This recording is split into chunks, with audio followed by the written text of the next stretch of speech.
Hi guys, welcome back to the channel. I just have to go and walk to make this video. I promised you a video about how it felt when you actually accepted the narcissist's Hoover. So I have the barking dog with me and he's behind me, and I tried to make a video sitting on the rock looking out to the sea, which was very nice and very peaceful, but it wasn't to be. So, okay, well, there's a lot of different experiences people have when they accept the Hoover, and it all depends, I suppose, on what stage you're at and what Hoover it is. If it's a Hoover after a long discard, I can give you some insight into what goes down. When I say a long discard, I'm talking about a year in, or maybe 2 years, definitely anything over 6 months. So beautiful here, it's hard to talk about the narcissist, but I suppose the total opposite of all things narcissistic is right here in this piece. I find with the narcissist that they're coming back after a discard. It's like I said in the other videos, because they really have to.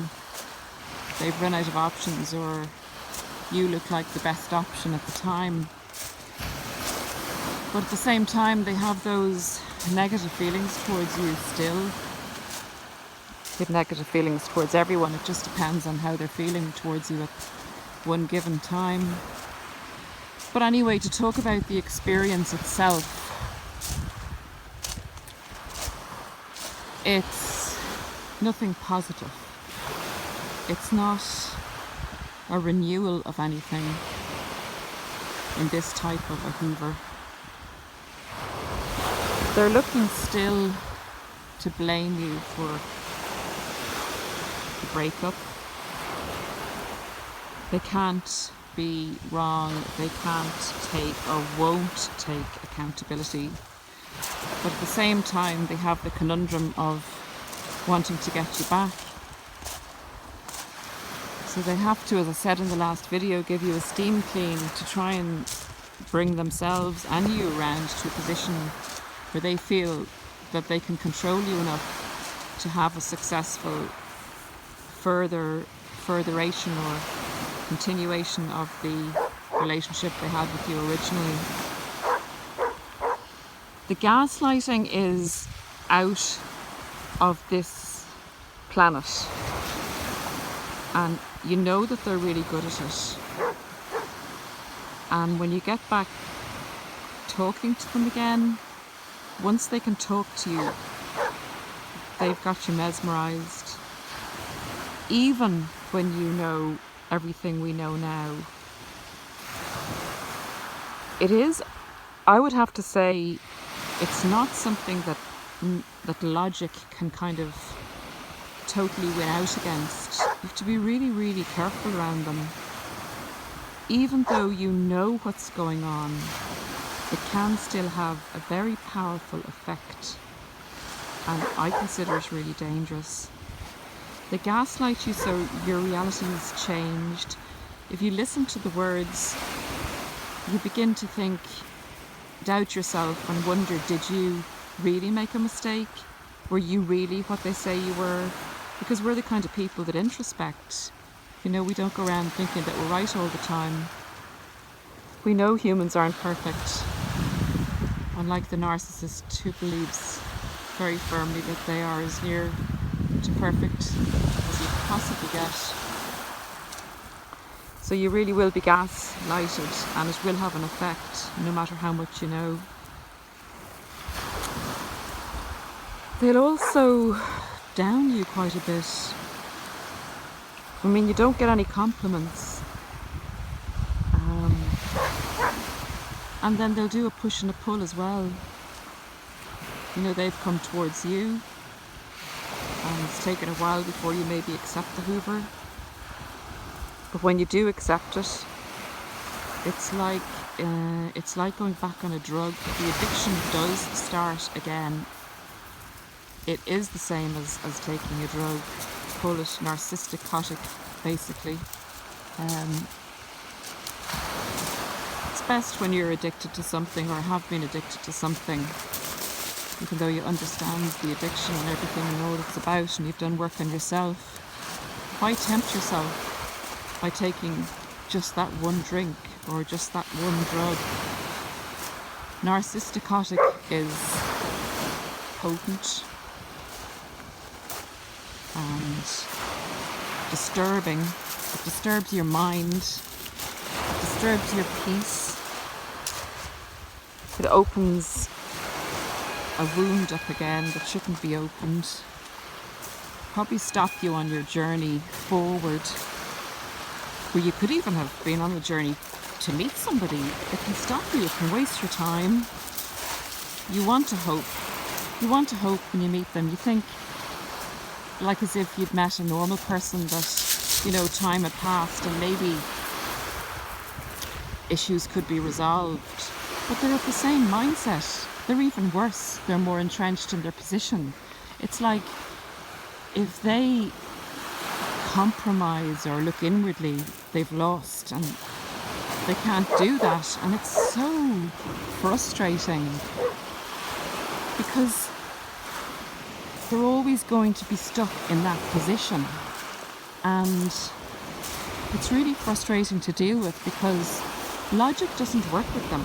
You could even bring a big dossier on all the facts to support your argument, and it could be irrefutable to the normal person. It could be irrefutable to 100 people, and they'll still say that you're wrong. And they just stick to their trajectory. They push and pull. They do everything they did before. Not very much love bombing, but they have to do a tiny bit.